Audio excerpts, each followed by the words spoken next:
Assalamualaikum warahmatullahi wabarakatuh. Alhamdulillahi ala ihsani wa syukru lahu ala taufiqihi wa amtinani wa asyhadu an la ilaha illallah wahdahu la syarika lahu ta'ziman li sya'ni wa asyhadu anna Muhammadan abduhu wa rasuluhu ahda ila ridwani. Allahumma salli alaihi wa ala alihi wa ashabihi wa ikhwani. Hadirin dan hadirat yang dirahmati oleh Allah Subhanahu wa taala, tema yang akan kita bahas pada kesempatan kali ini adalah tentang sikap seorang muslim terhadap harta. Ya, kita tahu bahwasanya harta adalah anugerah yang Allah berikan kepada seorang agar dengan harta tersebut dia bisa mengurusi kehidupannya. Allah mengatakan wala tu'tus sufaha amwalakum allati ja'alallahu lakum qiyamah. Janganlah kalian memberikan harta kalian kepada orang-orang bodoh yang harta kalian tersebut Allah jadikan bagi kalian sebagai qiyamah, sebagai landasan kehidupan. Ya. Dengan harta kita bisa menjalankan kehidupan kita dengan berbagai macam pernak-perniknya, dengan berbagai macam urusannya. Namun tidak kita ragukan ya, betapa banyak orang yang diberikan harta, kemudian mereka pun salah dengan menyikapi harta, entah dengan menggunakan harta tidak pada tempatnya, dibuang-buang, mubazir, bahkan digunakan untuk maksiat. Dan sebagian orang juga akhirnya harta tersebut menjadikan sarana dia untuk berbuat tughyan, yaitu berlebih-lebihan, melampaui batas, maka jadilah dia sombong dan angkuh, berbuat zalim pada orang lain yang mentang-mentang, dan berbagai macam penyakit-penyakit yang timbul pada manusia akibat salah dalam menyikapi harta. Maka pada kesempatan kali ini kita akan bahas tentang bagaimana ya hakikat harta tersebut bagi kita, sehingga kita bisa menyikapi harta tersebut dengan baik dan benar. Ada beberapa poin yang saya sampaikan pada kesempatan kali ini tentang hakikat harta. Yang pertama, bahwa yang dirahmati oleh Allah Subhanahu wa taala, bahwasanya secara umum harta yang Allah berikan kepada kita adalah titipan dari Allah Subhanahu wa taala. Kita bukan pemilik harta yang sungguhnya, tetapi harta tersebut hanya Allah titipkan kepada kita. Dan dalil akan hal tersebut banyak. Di antaranya Allah Subhanahu wa taala berfirman, "Aminu billahi wa rasulihi wa anfiqu mimma ja'alakum mustakhlafina fihi."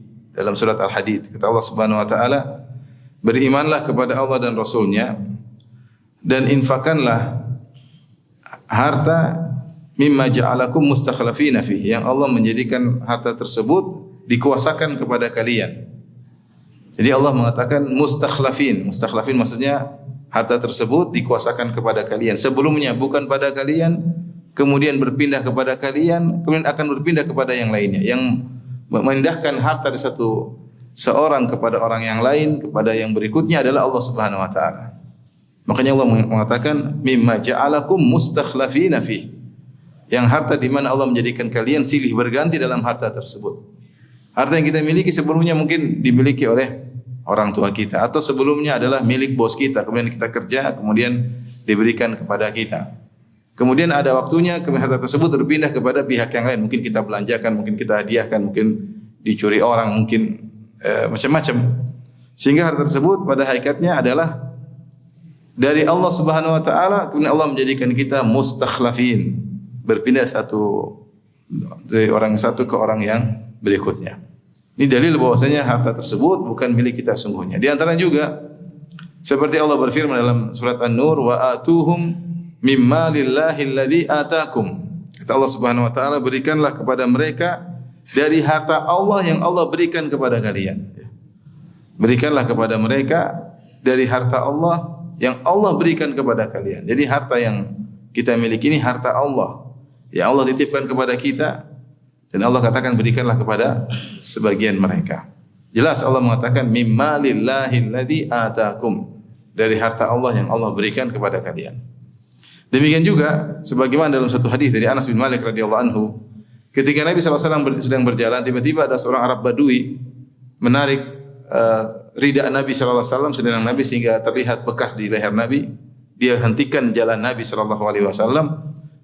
Untuk apa? Ternyata dia minta harta. Dia mengatakan, "Ya Muhammad, "A'tini mimma lillahi alladhi atakum." Dia mengatakan, "Wahai Muhammad, berikanlah harta Allah yang Allah berikan kepadamu." Itu. Berikan harta tersebut kepadaku. Maka Rasulullah SAW melihat orang Arab Badui tadi, fatabassama dhahikan, kemudian Rasulullah SAW tertawa, dan Rasulullah SAW berkata kepada para sahabat, "A'tu, berikanlah kepada orang tersebut." Orang Arab Badui ini dia minta harta kepada Nabi sallallahu alaihi wasallam meskipun caranya kasar. Kasar yang pertama Nabi lagi jalan kemudian dihentikan ya. Namanya Arab Badui ya. Dia lagi jalan dihentikan pakai sirine sehingga nampak bekas merah di leher Nabi sallallahu alaihi wasallam. Kasar yang kedua dia panggil namanya ya Muhammad ya. Dia enggak panggil ya Rasulullah, ya Nabi Allah ya.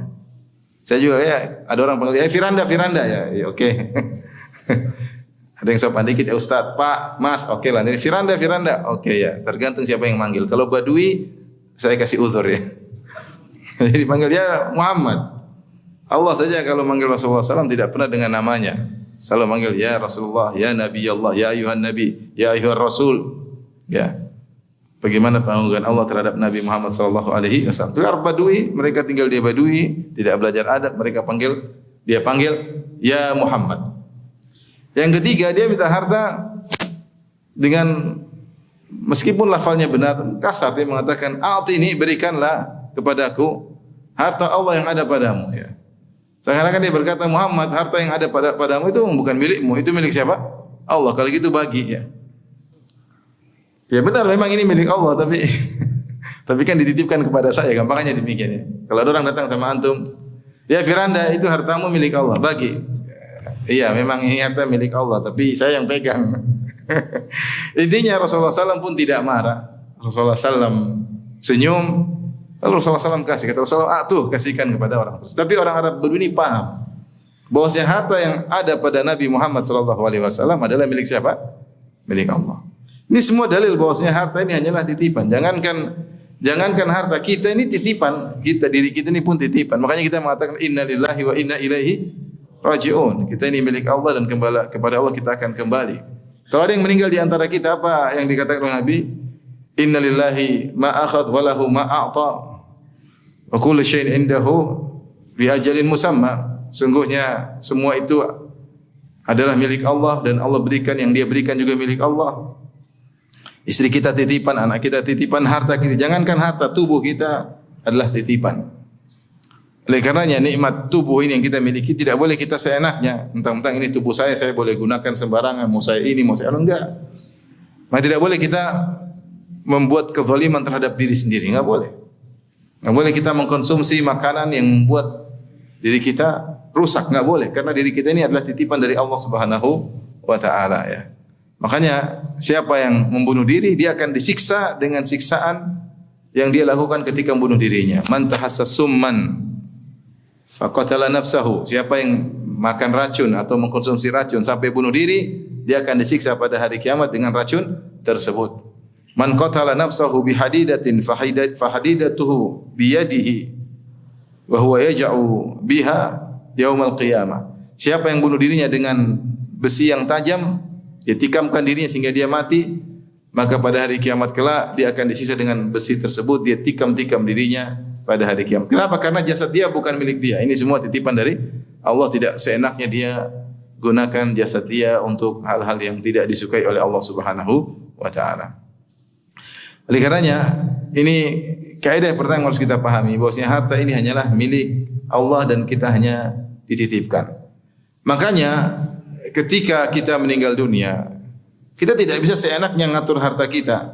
Saya mau kasih anak saya sekian, anak saya pertama karena dia baik sama saya sekian, anak saya yang nomor 5 nakal maka tidak usah dikasih, istri saya kasih sekian, adik saya tidak bisa, kita nggak bisa ngatur. Begitu kita meninggal dunia, harta tersebut kembali kepada aturan siapa? Allah Subhanahu wa Ta'ala, ilmu waris, sesuai dengan ilmu waris, karena dialah pemilik harta sungguhnya, dia yang mengatur bagaimana cara pembagian yang dia sukai, karena harta adalah milik Allah Subhanahu wa Ta'ala.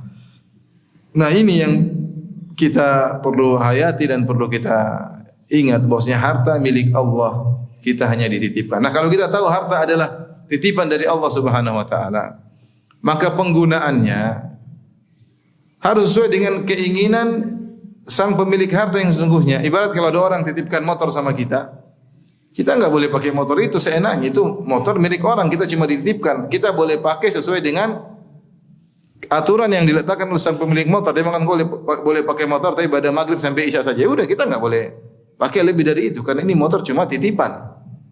Dia bilang kau enggak boleh pakai motor siang hari. Ya enggak boleh kita pakai. Kalau kita pakai kita melanggar. Ini motor bukan milik kita.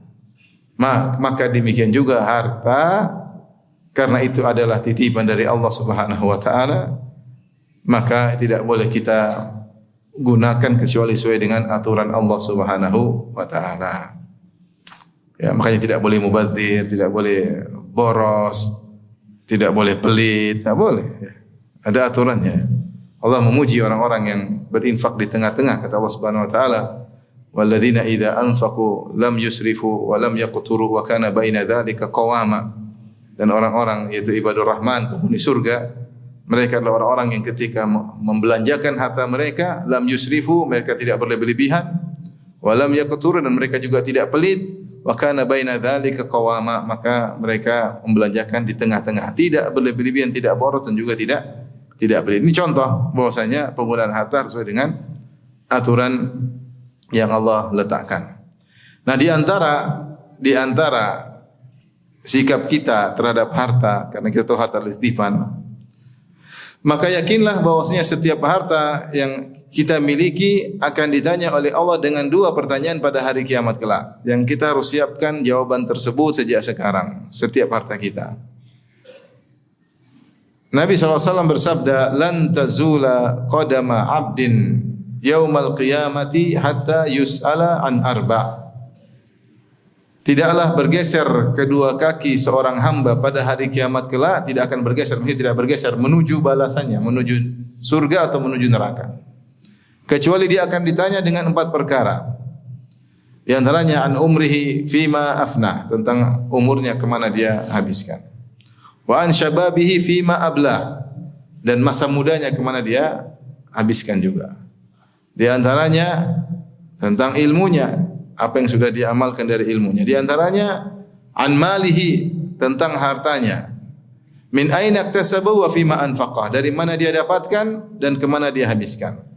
Kita semua tanpa terkecuali akan ditanya dengan 2 pertanyaan ini tentang harta. Dari mana dia dapatkan dan kemana dia habiskan. Pertanyaan pertama, dari mana dia dapatkan, sudah membinasakan banyak orang pada hari kiamat kelak. Orang-orang yang mendapatkan harta dengan cara yang haram, dengan korupsi, dengan menipu, dan yang lain-lain dengan cara yang haram, dengan jual beli barang-barang yang haram, banyak ya, dengan cara praktek riba, ya, dan berbagai macam cara-cara yang haram, maka mereka binasa dengan pertanyaan pertama. Zaman sekarang orang banyak mencari harta dengan cara yang haram, sampai di antara mereka yang mengatakan yang halal ma halal fi yadi. Ya, yang namanya halal itu yang ada di tangan itu halal. Yang haram yang tidak sampai ke tangan itu namanya yang haram. Ya. Kalau sudah di tangan dengan cara apapun halal. Ya. Ini mereka untuk menggampangkan mendapatkan harta yang haram. Pokoknya sudah di tangan halal sudah. Ya. Bahkan ada yang mengatakan untuk memudahkan mendapatkan harta yang haram, mereka berkata jangankan yang haram, yang halal aja susah ya. Padahal Allah akan bertanya dari setiap harta yang kita dapat. Oleh karenanya pastikan harta yang kita dapat dengan cara yang halal. Hati-hati. Yang syubhat-syubhat tinggalkan. Karena harta sudah maktub, sudah tertulis oleh Allah Subhanahu wa taala. Rizki telah tercatat. Ketika kita masih janin sudah tercatat. Bikatbi rizkihi. Malaikat sudah nyatat rezeki kita berapa. Rezeki kita akan kita dapatkan dengan nominal yang sama. Baik dengan cara halal maupun dengan cara yang haram. Itu sudah harus kita yakini. Anda menggunakan cara haram ya dapatnya segitu. Anda menggunakan cara halal juga dapatnya segitu. Jangan Anda bayangkan dengan cara haram dapat banyak. Dengan cara halal nanti dapat sedikit. Enggak. Caranya halal atau haram dapatnya sama. Makanya dikisahkan, diriwayatkan, meskipun riwayatnya secara sanad bermasalah ya, tetapi kisah ini mengambil ada ibrah ya, tentang kisah Ali bin Abi Thalib ketika dia pergi ke masjid, kemudian dia menitipkan ya pelana kudanya kepada seseorang. Kemudian orang tersebut ternyata bawa lari pelananya. Ketika dia keluar dari masjid, ternyata pelana tersebut sudah dibawa kabur. Kemudian akhirnya Ali bin Abi Thalib menyuruh orang lain, tolong belikan pelana saya di pasar. Akhirnya ada orang belikan, kalau nggak salah harganya 2 dinar atau berapa, beli pelana tersebut. Kemudian dibawa kepada Ali bin Abi Thalib. Kata Ali bin Abi Thalib radhiyallahu anhu, subhanallah, ini pelana saya yang hilang tadi. Ini pelana saya yang hilang tadi. Tadi saya sudah niat untuk memberi penjaga pelana ini 2 dinar. Seandainya dia jaga tadi saya kasih 2 dinar. Namun dia tidak mau kecuali dengan cara yang haram. Dia curi dulu, kemudian ada yang beli dengan harga 2 dinar. Seandainya dia tidak mencuri pelana tersebut, dia dapat 2 dinar juga tidak? Dapat 2 dinar dari Ali bin Abi Thalib dengan cara yang halal. Maksud saya, seorang jangan terpedaya dengan cara-cara yang haram. Kalau dia dapat sekarang banyak, nanti akan berkurang. Allah kasih kurangi dengan cara Allah, nanti nominalnya sama kalau dia cari dengan cara yang halal. Maka kalau ada cara haram, tinggalkan, tidak usah ragu-ragu. Rezeki saya sudah tertulis dan nominalnya akan sama, tidak akan berubah. Tidak akan berubah. Kau akan dapat dengan cara halal atau cara haram, inti nominalnya sama. Sekarang orang banyak cara-cara haram sangat banyak. Sangat banyak kalau kita melihat bagaimana cara masyarakat mencari harta ya. Dalam jual beli, dalam timbangan, dalam proyek, banyak sekali. Ya. Dalam kerja sebagai pekerja banyak ngapusi ya. Apalagi dan macam-macamnya. Intinya hati-hati seorang ya pastikan bahwasanya harta yang dia dapatkan adalah harta yang halal. Kalau ada sedikit keraguan tinggalkan, cuek aja. Nanti ada gantinya, jangan usah khawatir. Saya cara halal, cara haram nominalnya sama. Itu harus kita yakini. Tinggalkan, nanti ada cara yang Allah kasih cara lain. Allah kasih cara lain dengan cara yang halal. Nah, usah ada tawaran ragu-ragu enggak lah. Alhamdulillah masih bisa makan. Alhamdulillah masih bisa minum, masih bisa punya kendaraan. Saya enggak usah cara begitu, saya masih bisa makan. Alhamdulillah. Baik. Kemudian kalau pertanyaan pertama seorang lolos darinya, ternyata hartanya halal, masih ada pertanyaan kedua yang juga membinasakan banyak orang. Wa fima anfaqah, kemana dia habiskan harta tersebut. Dan ini juga pertanyaan mengerikan ya. Karena ternyata harta yang kita miliki hanyalah titipan dari Allah, kita enggak boleh membelanjakannya seenak kita. Enggak boleh ya. Mau buat beli barang-barang mewah, dihambur-hamburkan, nah ini semua akan ditanya. Pastikan kalau Allah tanya kita bisa jawab. Kalau nggak bisa jawab, nggak usah kita belanjakan harta tersebut. Ya. Misalnya Allah tanya, ini uang buat apa? Buat nonton bioskop. Repot kan jawabannya hari kiamat. Repot kan? Repot. Ya. Istri saya pernah minta uang, Abi belikan ini, Abi belikan itu. Saya bilang sama istri saya, kau siap ditanya pada hari kiamat? Kira Abi ada-ada aja. Siap nggak? Kalau siap Abi kasih. Ya nggak usah deh kalau ya sudah nggak usah. Kalau siap silakan. Emang kalau siap kita kasih, kita nggak ditanya, kita juga ditanya kenapa kasih. Sama kamu ditanya, saya juga bakalan ditanya. Tapi pastikan kalau bisa jawab kasih. Kalau enggak usah. Banyak hati-hati orang misalnya beli mobil mewah, tapi dia bisa jawab ya karena saya butuh, karena ini kan. Silakan, yang penting kamu bisa jawab. Yang penting kamu bisa jawab. Saya pernah tegur seorang kawan, pakai jam terlalu mahal ya. Jam 500 juta ya. Ada jam 1 miliar. Apa bedanya dengan HP murahan 100 ribu? Ada juga jamnya ya. Saya bilang, akhi, karena dia hajian sama saya tegur. Saya bilang, akhi, nanti pakai jam, hati-hati nanti dihisap oleh Allah Subhanahu wa taala. Jam mahal sekali ya. Kata dia, tenang Ustaz, saya bisa jawab Ustaz. Kalau saya ditanya saya bisa jawab. Ya sudah, kalau kau bisa jawab silakan pakai. Jadi masalah kalau kau enggak bisa jawab. Orang beli barang, kalau kita lihat teman-teman di Jakarta, subhanallah, aneh-aneh harganya ya. Sekitar tahun 2000-an saya pernah ditanya oleh seorang ibu-ibu. Saya juga kaget. Pertama kali saya kaget ada barang mahal. Dia bertanya, Ustaz, saya sudah bersedekah, saya sudah bayar zakat, saya sudah perhatian tetangga, saya sudah silaturahmi. Boleh enggak saya beli tas harganya 600 juta? Saya bingung, kaget. Ada tas harganya berapa? 600 juta. Saya bilang apa fungsinya?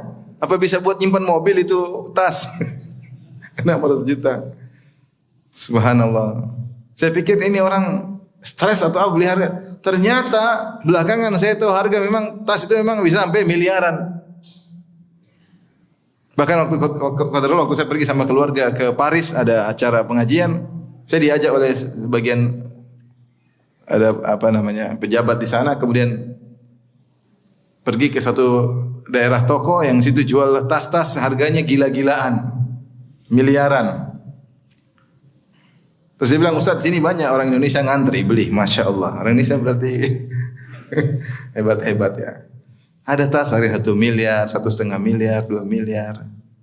Kalau kamu ditanya oleh Allah bisa jawab atau tidak? Kalau bisa silakan. Karena pasti ditanya. Jangan 1 miliar, 100 ribu, 200 ribu akan ditanya oleh Allah. Semua harta milik Allah. Tidak boleh kau gunakan sembarang. Kalau kau siap jawab silakan. Kalau enggak usah.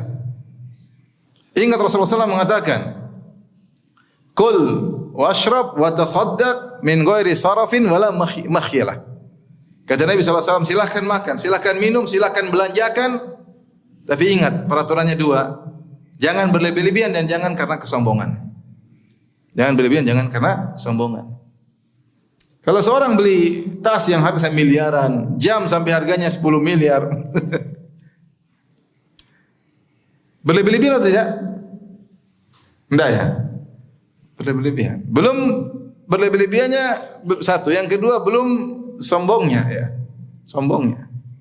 Orang kalau sudah pakai barang-barang branded sudah pasti style hidupnya berbeda ya. Ibu-ibu udah bawa tas, sudah tasnya selalu diliatin terus ya.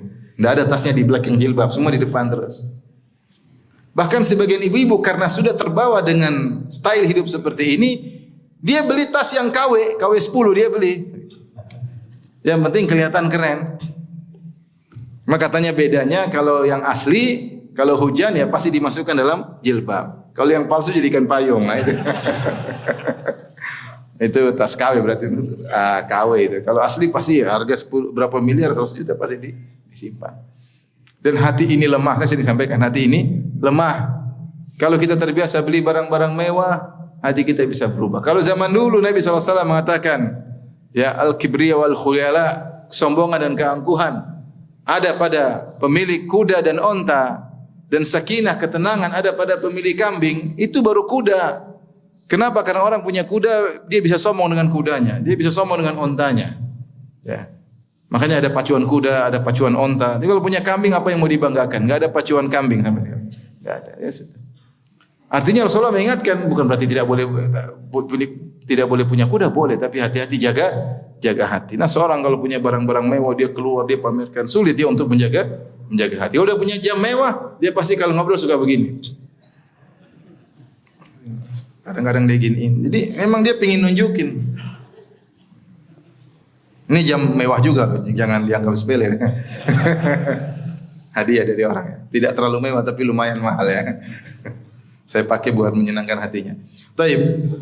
Jadi maksud saya siapkan diri untuk menjawab 2 pertanyaan tersebut. Pertama, dari mana kau dapatkan? Yang kedua, kemana kau konsumsikan? Kemana kau belanjakan? Kalau bisa jawab aman insyaallah taala. Karena kita tahu harta ini adalah titipan dari Allah Subhanahu wa taala. Taib. Kaidah kedua terkait dengan harta. Bahwasanya harta adalah ujian. Sebagaimana kesulitan adalah ujian, harta juga adalah apa? Ujian. Oleh karena Allah Subhanahu wa taala berfirman, ya. Kullu nafsin dha'iqatul maut wa nabluukum bisyarri wal khairi fitnah wa ilaina turja'un. Ya. Setiap yang bernyawa pasti akan merasakan kematian. Yang punya nyawa pasti akan mati tanpa terkecuali. Wa nabluukum, dan kami menguji kalian dengan keburukan dan kebaikan sebagai fitnah, sebagai ujian.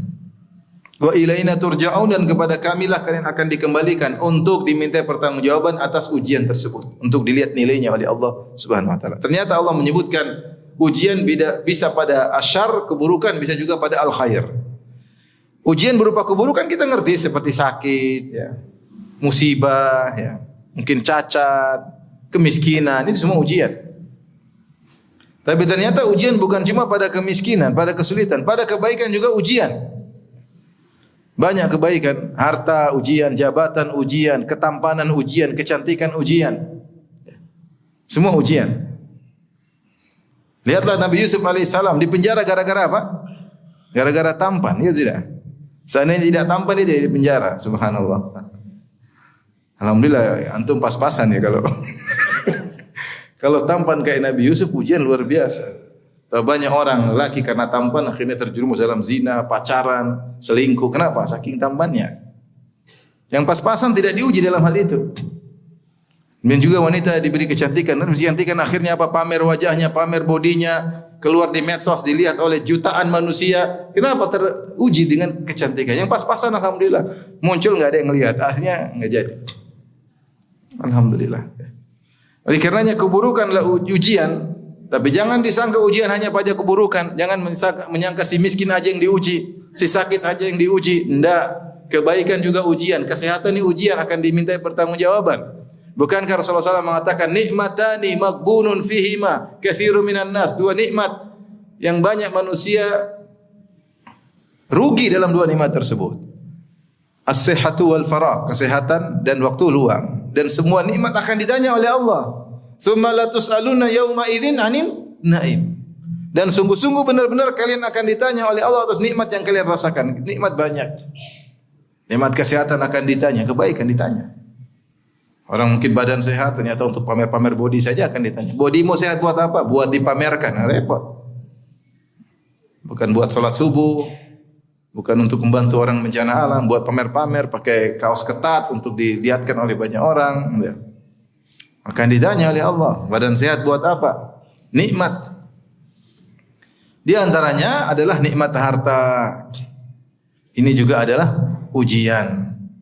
Maka seorang harus sadar bahwasanya ketika dia diberi harta yang banyak, ini ujian. Dia harus bisa lulus ujian tersebut. Harus bisa lulus ujian tersebut. Jika tidak, dia akan binasa. Ya. Oleh karenanya Allah Subhanahu Wa Taala berfirman, wa ammal insanu idza mabtalahu rabbuhu fa akramahu wa na'amahu fa yaqulu rabbi akraman wa amma idza mabtalahu faqadara alaihi rizqahu fa yaqulu rabbi ahanan. Adapun manusia, idza mabtalahu rabbuhu, ketika Allah ibtalahu, Allah mengujinya. Allah mengatakan Allah kasih ujian dengan harta. Ya. Sebagaimana wa amma idza mabtalahu faqadara alaihi rizqahu. Dan jika Allah menguji dia dan Allah sempitkan rezekinya, ternyata harta dilapangkan ujian, harta disempitkan juga apa? Ujian. Yang jadi masalah, ikhwan dan akhwat yang dirahmati Allah Subhanahu wa taala. Kenyataan membuktikan orang yang diuji dengan sedikitnya harta banyak yang lulus. Banyak orang miskin diuji dengan harta, tidak semuanya lulus, tapi banyak orang miskin bisa lulus, bisa bersabar, nerimo, apalagi orang Indonesia, apalagi orang Jawa, apalagi wong Jogja. Nerimo, sedikit nerima. Kasih sakit, nerima, sabar, luar biasa. Banyak orang seperti itu. Ketika diuji dengan kesulitan, mereka bisa bersabar. Ada juga yang tidak lulus, ada. Ketika dikasih miskin, mencuri, merampok, membunuh, menipu, ada juga. Tapi kebanyakan orang diuji dengan kemiskinan, kenyataannya mereka sabar. Sehingga banyak orang miskin di surga. Kata Rasulullah SAW, ittala'tu ala ahlil jannah, faru'aitu aktsara ahliha al-fuqara. Aku melihat surga dan aku dapati kebanyakan penghuninya adalah orang-orang apa? Miskin. Kenapa? Karena orang miskin diuji sering lulus. Tapi orang kaya kalau diuji dengan harta banyak yang tidak lulus, banyak. Allah mengatakan, "Kalla innal insana la yatgha ar-ra'ahu istaghna." Sekali-sekali manusia itu layat kok, sungguh benar-benar melampaui batas. Kapan ar-ra'ahu istaghna? Tatkala dia melihat dirinya sudah cukup, dia melihat dirinya sudah kaya, mulailah dia berbuat zalim, merendahkan orang, sombong, angkuh, berbuat seenaknya, mentang-mentang, lupa dengan kawan lama, pura-pura enggak kenal. Dan banyak ketika orang kaya tidak bisa mengontrol dirinya. Maka kebanyakan orang ketika diuji dengan kekayaan, tidak lulus banyak. Akhirnya hartanya banyak dibuat beli macam-macam untuk mewah-mewahan, untuk gagah-gagahan. Memperbanyak hisabnya pada hari kiamat kelak. Sudah punya harta banyak, pelit juga. Dia bilang saya sudah cari harta susah-susah, ngapain saya bagi-bagi? Wa tuhibbunal mala hubban jamma, dan kalian mencintai harta kalian dengan kecintaan yang dalam. Ya.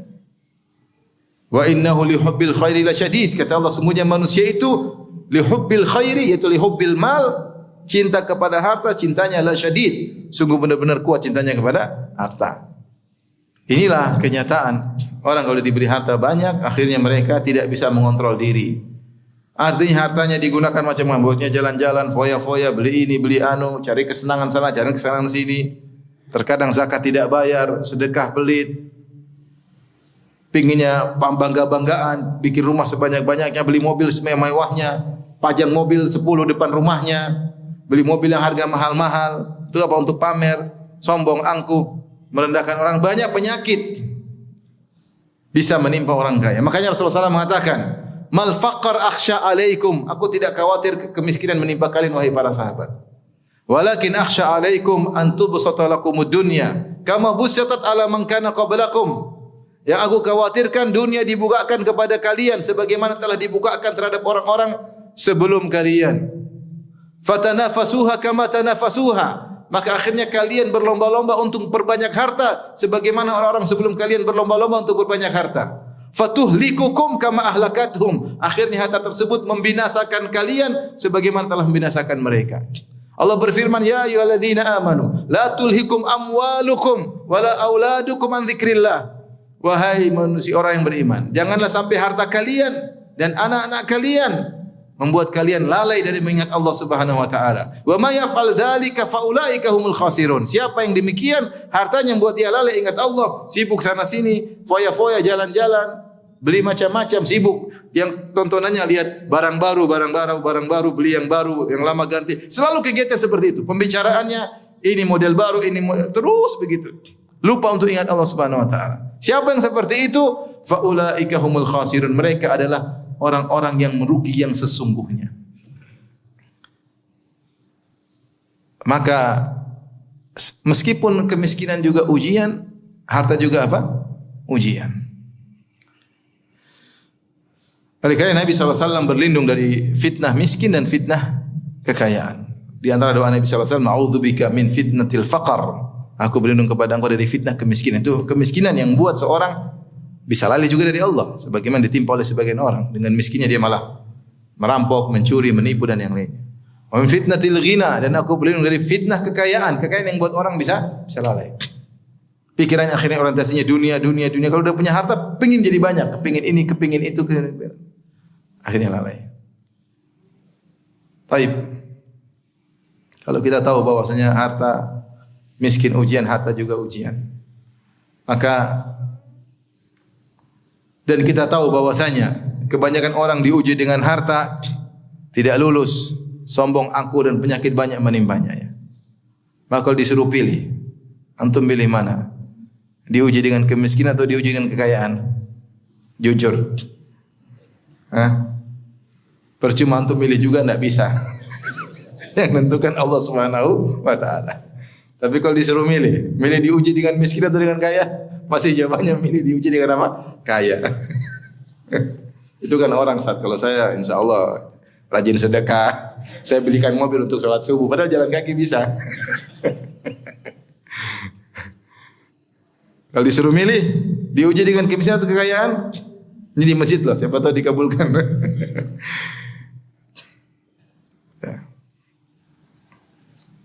Oleh karenanya apapun yang Allah takdirkan kepada kita, kita sikapi dengan baik.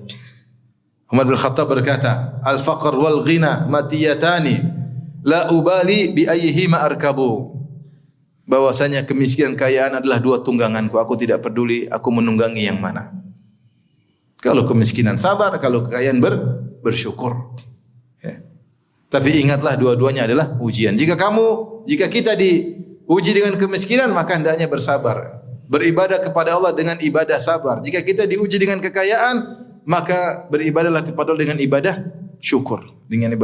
Dan tidak mudah orang bersyukur.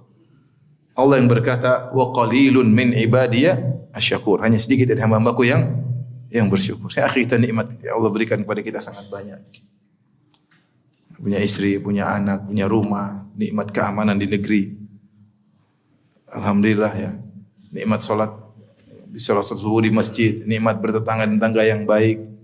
Nikmat banyak sekali, kesehatan, udara segar, banyak sekali nikmat Allah berikan pada kita. Kesehatan, ketawa ketiwi sama kawan-kawan, bisa ngobrol, bisa jagongan, bisa ngopi, banyak. Alhamdulillah, nikmat banyak. Di balik itu semua harus kita syukuri. Tapi ini poin kedua, sehingga ketika kita memiliki harta, kita harus tahu kita sedang diuji. Semua kebaikan ujian. Harta, jabatan, ketampanan, kecantikan, kesehatan, semua adalah ujian dari Allah. Di balik semua nikmat tersebut ada syukur yang harus kita tunaikan. Ada syukur yang harus kita tunaikan. Jadi ini menuntut kita untuk lebih banyak beribadah. Karena di antara bentuk syukur yang terbaik adalah dengan beribadah. Allah berfirman kepada Nabi Sulaiman alaihissalam, "I'malu ala Dawud syukra wa qalilun min ibadiyas syakur." Wahai keluarga Daud, wahai Sulaiman, beramalah sebagai bentuk syukur atas apa yang Allah berikan kepadamu. Maka tidak usah banyak bicara, tidak usah banyak teori, bukti kita bersyukur beramal soleh. Kalau kita banyak beramal soleh berarti kita bersyukur kepada Allah. Jika tidak, omong kosong, mau bilang bersyukur, malas beribadah, berarti tidak bersyukur kepada Allah Subhanahu wa ta'ala.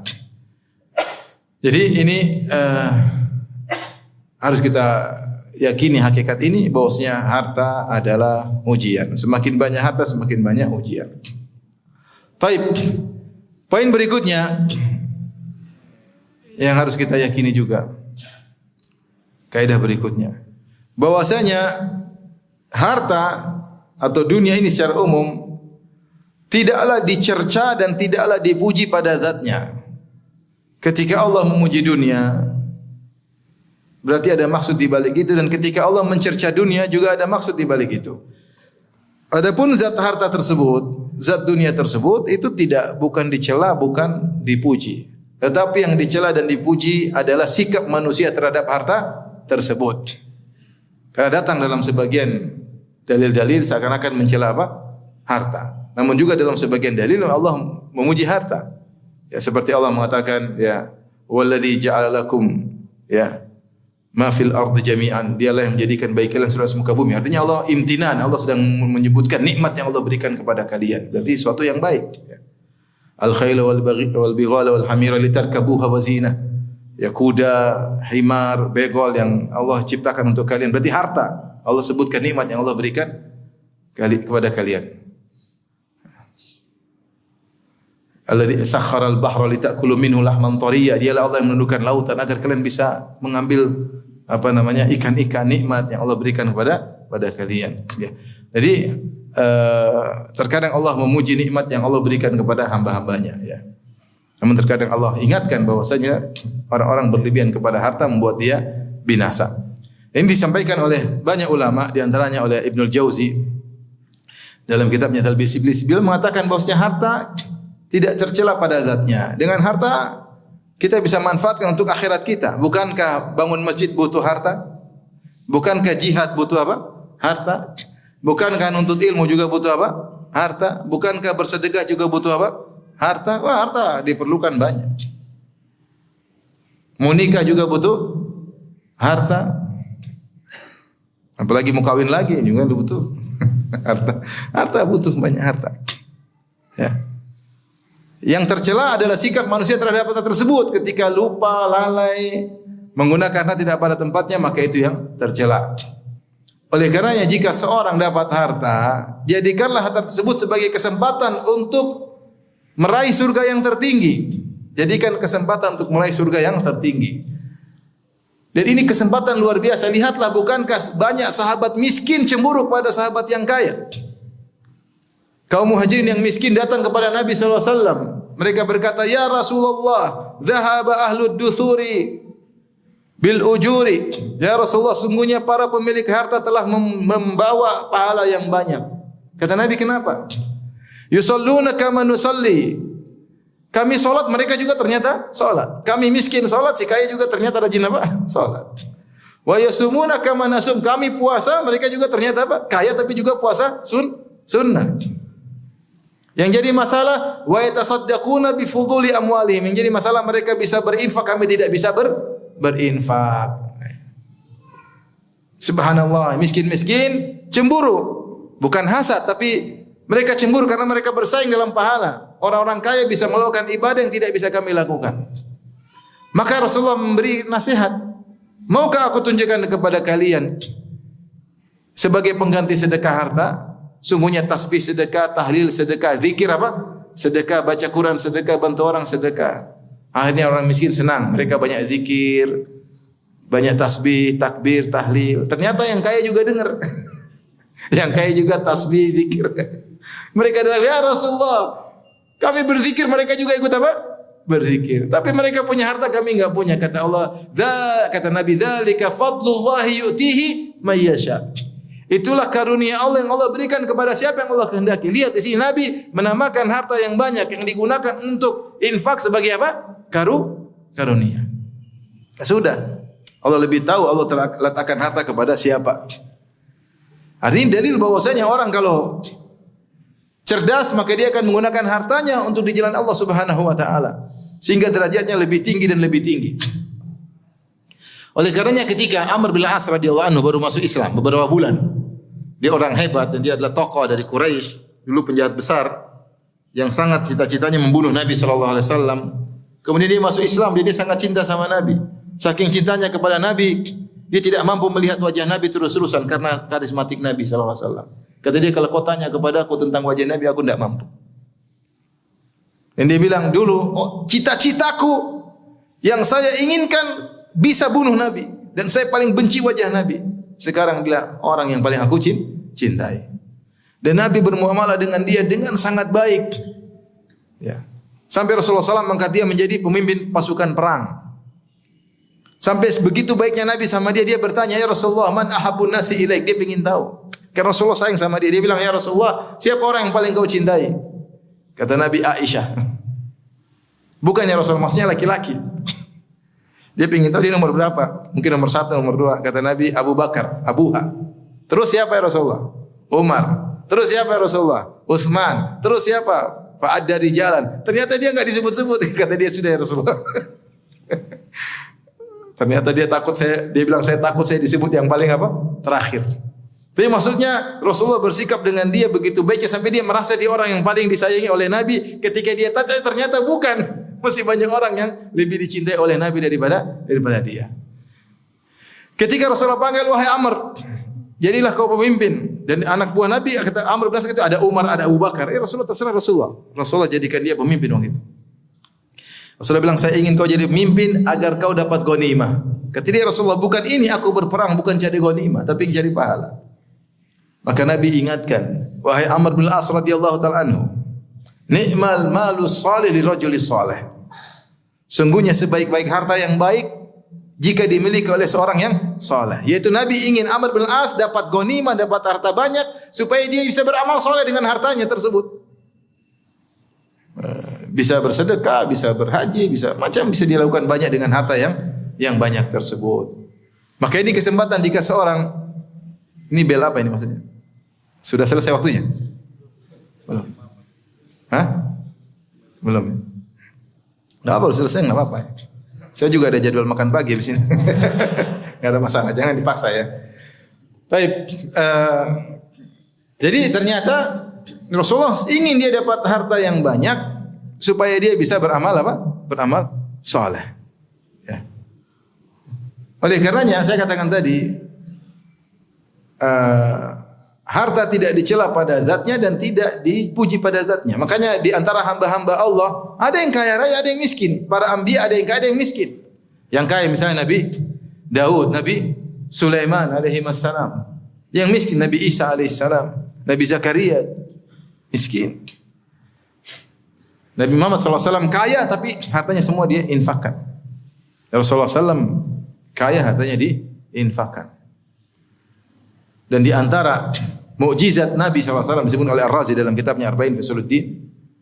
Di antara mukjizat Nabi, ini salah satu sisi mukjizat. Nabi SAW tadinya miskin. kemudian kaya, kemudian ekspansi, menaklukkan berbagai macam negeri, kemudian harta banyak sekali dia dapatkan, tapi semua harta dia infakkan selalu sampai dia meninggal dunia. Komitmen dia, konsisten dia untuk selalu menginfakkan hartanya, tidak terbuai dengan harta, ini adalah mukjizat. Manusia biasa tidak mungkin seperti ini, kata sebagian ulama. Ini mukjizat. Bahkan ketika dia punya harta banyak, anaknya, putrinya Fatimah radhiyallahu anha minta dikasih pembantu, Nabi bilang, enggak. Saya tidak akan kasih kau pembantu sementara ahlu suffah kelaparan. Lebih baik untuk ahlu suffah. Nabi tidak besarkan rumahnya, Nabi tidak memperkaya dirinya, enggak. Padahal dia mampu dan dia punya, justru dia bagi-bagi seluruh hartanya di jalan Allah Subhanahu wa taala. Dan ini di antara mukjizat Nabi. Tidak mungkin ada manusia seperti ini kecuali dia utusan Tuhan. Tapi maksud saya, sahabat juga ada yang miskin, yang kaya, misalnya Abu Bakar As-Siddiq. Siapa lagi? Abdurrahman bin Auf, Utsman bin Affan, kaya raya. Hartanya diinfakkan. Oleh karena jika Anda diberi harta oleh Allah, gunakan harta tersebut untuk mencari surga tertinggi di sisi Allah Subhanahu wa taala. Dan agama Islam ini dibangun di atas dua orang. Orang alim dan orang kaya. Orang alim dan orang kaya. Contoh jihad aja butuh duit, butuh atau tidak? Butuh. Dakwah butuh duit enggak? Butuh. Sana kemari untuk ini untuk anu, butuh. Makanya Rasulullah SAW di awal dakwah Allah takdirkan ditemani oleh orang-orang berada. Istrinya siapa? Orang kaya, Khadijah radhiyallahu anha, yang memberikan hartanya semuanya untuk dakwah. Kemudian dia dapat manusia lelaki dewasa pertama masuk Islam, Abu Bakar As-Siddiq, juga orang kaya. Rasulullah ketika memuji istrinya Khadijah, Rasulullah SAW berkata, wa wasatni bimaliha id haramaniyan nas. Khadijah membantuku dengan hartanya ketika orang-orang tidak ada yang kasih harta sama saya. Rasulullah memuji Abu Bakar ketika belum ada orang banyak yang masuk Islam, Abu Bakar memberikan hartanya. Kata Rasulullah SAW di hadapan Abu Bakar, ma nafa'ani malun qad, ma nafa'ani malu Abu Bakar. Tidak ada harta bermanfaat bagiku seperti manfaatnya harta Abu Bakar As-Siddiq radhiyallahu anhu. Abu Bakar pun menangis. Kata dia, ya Rasulullah, ma nafsi wala mali illa laka ya Rasulullah. Sungguhnya jiwaku dan hartaku sungguhnya semuanya untuk Anda wahai Rasulullah. Oleh karena Rasulullah mengatakan, la hasada illa fitnatain. Tidak ada hasad, tidak ada cemburu kecuali pada dua orang. Rajulun atahullahul ilm, orang yang diberikan ilmu, maka dia mengajarkan ilmu, dia mendakwakan ilmu tersebut. Yang kedua, rajulun atahullahul mal, orang yang Allah berikan harta kepadanya, wa huwa yusallituhu ala halakati fil haq, dan dia paksakan untuk membelanjakan hartanya di jalan kebenaran. Yusallitu, dia paksakan. Jiwanya pingin senang-senang tapi tidak. Dia paksakan untuk di jalan kebaikan. Ini patut dicemburui. Patut dicemburui. Maka seorang kalau diberi harta jangan jadi orang pelit. Kita ini orang Islam sebenarnya alhamdulillah banyak yang kaya. Yang jadi masalah banyak juga yang pelit, itu masalahnya. Kalau semuanya dermawan luar biasa, bagaimana cepat Islam berkembang. Karena Islam agama ini butuh sama dua orang, orang alim sama orang kaya. Orang miskin bagian doa luar biasa. Rasulullah mengatakan innamatun saruna ya bi du'afaikum bi ikhlasihim wa du'aihim. Kata Nabi, sungguhnya kalian ditolong oleh orang-orang lemah di antara kalian. Kenapa? Keikhlasan mereka dan doa mereka. Masing-masing punya tugas. Ini bel kedua ya. Satu bel lagi selesai. Jadi kalau antum diberi harta, gunakan. Oleh karenanya Ibnu Hajar rahimahullah menyebutkan benar bahwasanya orang yang diberi harta, semakin banyak harta semakin panjang hisapnya. Benar atau tidak? Benar. Kalau enggak punya harta, apa yang mau dihisap? Kalau harta banyak, rumah banyak, mobil banyak, harta banyak, tabungan banyak, ATM banyak, udah itu hisapnya panjang. Pasti panjang. Masih panjang. HP saja hisapnya beda. HP jadul sama HP baru hisapnya apa? Beda. Kalau HP baru, oh udah smartphone, isinya akun 1, akun 2. Ya. Yang dilihat banyak. Kalau HP jadul apa yang dilihat? Nggak ada. Paling daftar nomor telepon sama daftar hutang. HP baru banyak hisapnya. Harta banyak hisapnya. Tapi kata Ibnu Hajar rahimahullah, makanya Rasulullah SAW mengatakan, "Inna fuqara'a ummati yadkhuluna al-jannah qabla al-aghniya bi 500 am." Sungguhnya orang miskin dari umatku masuk surga 500 tahun sebelum orang kaya. Repot orang kaya. Kenapa orang kaya terlambat masuk surga? Karena hisabnya apa? Panjang. Dalam sebagian riwayat 100 tahun, dalam sebagian riwayat 40 tahun, tergantung kekayaannya.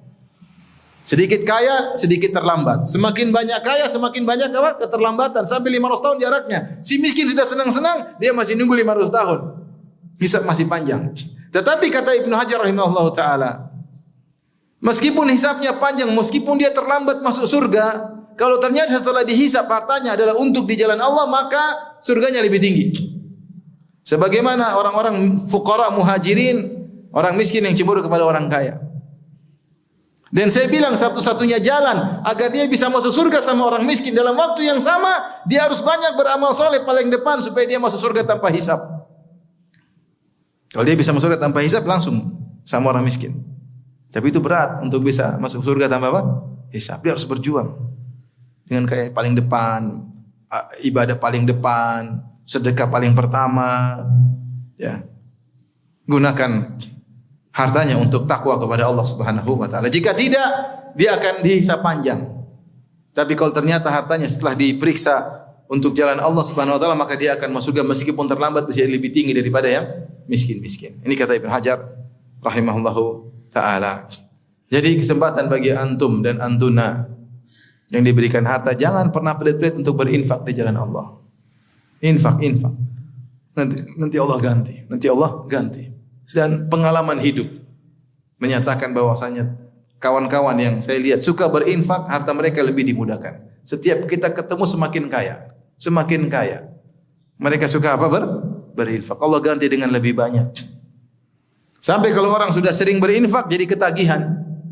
Pingin terus berinfak. Sekarang masih ketagihan pelit, harus dirubah. Sampai ketagihan apa? Berinfak. Kalau ada kesempatan berinfak paling depan. Ini kata para ulama, dalam amal soleh tidak ada ithar, tidak ada mendahulukan. Mendahulukan adalah untuk urusan dunia. Kamu di luar nih, ini makanan enak buat kamu deh. Tapi kalau saf depan tidak ada. Kita yang di depan. Enggak ada, mundur silakan. Enggak, saya di depan enggak. Nanti belakang terlambat siapa suruh. Urusan akhirat tidak ada mendahulukan orang lain. Kita butuh pahala. Lihatlah Nabi SAW ketika perang Badar. Kaum muslimin tidak punya tunggangan yang banyak, sampai akhirnya satu onta harus dinaiki oleh 3 orang. Ketika Rasulullah SAW bersekutu atau bersama-sama sharing, Rasulullah SAW, Ali bin Abi Thalib dengan satu, saya lupa siapa sahabat, 3 orang naik onta. Jadi 2 orang jalan kaki, 1 naik onta. Karena dari Madinah ke Badar sekitar 200-an kilo, kurang lebih 100 sekian kilo. Jadi 1 orang naik onta, kemudian 2 orang jalan, gantian nanti gitu. Maka mereka enggak enak sama Nabi. Lihat, mereka enggak enak sama Nabi. Kata mereka, ya Rasulullah, sudahlah engkau yang naik onta, terus kami jalan. Bagian jatahmu jalan kaki, kami yang wakili. Apa jawaban Nabi SAW? Man antuma aqwa minni, wala antuma agna anil ajr min. Atau kama qala. Kata Nabi SAW, kalian berdua tidak lebih kuat dari saya. Dan kalian berdua tidak lebih butuh pahala daripada saya. Saya juga butuh pahala. Nabi bilang, enggak, saya juga jalan kaki. Subhanallah. Jadi kalau kita punya harta, ada waktunya sedekah. Kita punya harta, sedekahkan. Saya tidak suruh antum sedekah dengan seluruh harta antum. Tidak, artinya kita sedekah, jalan terus sedekah. Kita bukan seperti Abu Bakar yang menginfakkan seluruh hartanya. Abu Bakar orang hebat. Dia infakkan seluruh hartanya dan istrinya tidak protes, anaknya tidak protes. Ketika dia infakkan hartanya, anaknya malah dukung, keluarganya malah dukung. Dan Abu Bakar menginfakkan hartanya seluruhnya 2 kali, ketika hijrah dan ketika perang Tabuk. Ketika hijrah semua hartanya dia infakkan. Maka bapaknya Abu Quhafa yang masih musyrik ketika itu, buta, datang mencela Abu Bakar. Datang kepada Asma binti Abi Bakar. Ayah kalian pergi, hartanya dibawa semua. Kata Asma, dia ambil batu, dia lilit dengan kain, dia taruh di tempat hartanya. Kakek-kakek ini ada ayah tinggalkan buat kami. Dipikir bongkahan emas atau harta, ternyata batu yang dililit dengan apa? Artinya Abu Bakar luar biasa mendidik keluarganya. Sehingga ketika dia berinfak di jalan Allah dengan seluruh hartanya, ada yang protes enggak? Enggak ada. Ketika perang Tabuk dia infakkan seluruh hartanya, Rasulullah bertanya, "Ma abqaita li ahlik, apa yang kau sisakan buat keluargamu?" Kata Abu Bakar radhiyallahu anhu, "Abqaitu lahumullah wa rasulah." Aku sisakan buat mereka Allah dan Rasulnya. Aman. Saya enggak suruh kita seperti Abu Bakar. Karena kalau kita mau infak, istri kita tahan-tahan. Mas, listrik mas belum. Anak-anak SPP gimana ke depannya? Semua repot. Kita belum berhasil mendidik istri kita untuk kita berinfak. Kita saja belum berhasil mendidik diri kita sendiri. Sebelum mendidik istri anak-anak untuk menginfakkan seluruh harta. Tidak harus seperti Abu Bakar, yang penting ada infak. Ada infak. Kalau ada kesempatan berinfak kita paling duluan. Karena urusan akhirat kita harus berlomba-lomba. Taib ini saja mungkin. Saya tunggu bel ketiga enggak bunyi-bunyi, maka saya ngebel sendiri. Demikian saja Bapak dan Ibu rahmatillah subhanahu wa taala. Intinya kita terima apa yang Allah takdirkan kepada kita. Seperti kata Umar bin Khattab radhiyallahu taala anhu, al-faqr wal ghina matiyatani la ubali bi ayyihima arkabu. Kemiskinan, kekayaan adalah dua tunggangan yang Allah kasih. Saya tidak peduli saya naik yang mana. Kalau qadarullah Allah menakdirkan harta kita sempit, sabar. Sungguhnya di balik ibadah sabar pahala yang sangat besar yang tidak bisa dilakukan oleh orang kaya. Orang sabar ternyuh hatinya berharap pada Allah, tidak bisa dilalui oleh orang-orang kaya. Dan sungguhnya jika seorang diberi ujian oleh Allah berupa harta, jadilah dia hamba yang bersyukur, yang juga tidak bisa dilakukan oleh orang yang miskin. Masing-masing ada ibadahnya. Siapa yang paling bertakwa, si miskin atau si kaya, maka dialah yang lebih dekat kepada Allah. Inna akramakum indallahi atqakum. Yang paling mulia si Allah, yang paling bertakwa di antara kalian. Wallahu taala alam bisawab.